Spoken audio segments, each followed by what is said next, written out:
بوڑھا شخص ہے اور حدیث مبارکہ میں اس کا نام بھی موجود ہے، وہ اپنے پوتوں سے کہتا ہے کیا تم میری چارپائی کو اٹھا کر مجھے ساتھ لے کر جا نہیں سکتے؟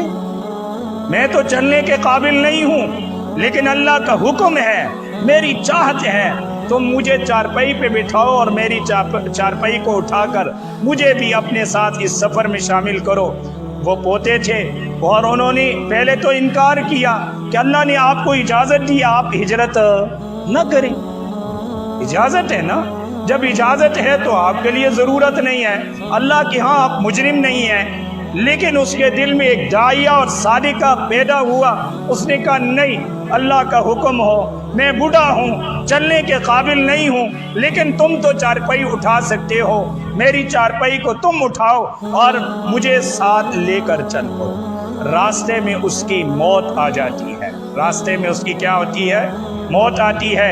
آیت مبارکہ ایک اس طرف اشارہ کرتی ہے کہ جو اس ہجرت کی نیت سے گھر سے نکل چکا ہے وہ ایسے ہی ہے جیسے مدینہ پہنچ چکا ہے، چاہے وہ راستے میں بھی فوت ہوا ہو، چاہے وہ راستے میں بھی فوت ہوا ہو، جہاں کہیں پر بھی اس کی۔ اب وہ بزرگ، وہ بوڑھے بابے یعنی صحابی ہیں، اور جذبہ ایک ایسا داعیہ ان کے اندر پیدا ہوتا ہے کہ راستے میں وفات ہو جاتی ہیں۔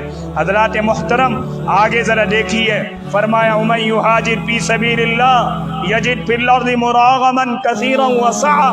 جو اللہ کے راستے میں ہجرت کرتا ہے وہ زمین میں کثرت کے ساتھ رغبتیں، کشادگی یہ پائے گا۔ اور پھر وَمَن يخرج من بیتہ مہاجرا الی اللہ ورسولہ ثم یدرکہ الموت۔ یہ دیکھیے، میں نے ابھی آپ سے عرض کیا کہ ثم یدرکہ الموت، جو اپنے گھر سے ہجرت اللہ اور اس کے رسول صلی اللہ علیہ وسلم کی طرف کی نیت سے نکلنے والا ہوتا ہے، پھر اس کو موت پا لیتی ہے، اس کی موت کیا ہو جاتی ہے؟ آ جاتی ہے۔ فقد وقع اجرہ علی اللہ، اس کا ثواب اللہ پر لازم ہو چکا ہے۔ راستے میں موت آئی ہے لیکن اللہ کے ہاں اس کا ثواب اور اجر ثابت ہو گیا ہے۔ کیوں بھائی؟ وَكَانَ اللَّهُ غَفُورًا رَحِيمًا، اس کی جو طاقت تھی اس نے وہ کوشش کی ہے، نکلا ہے۔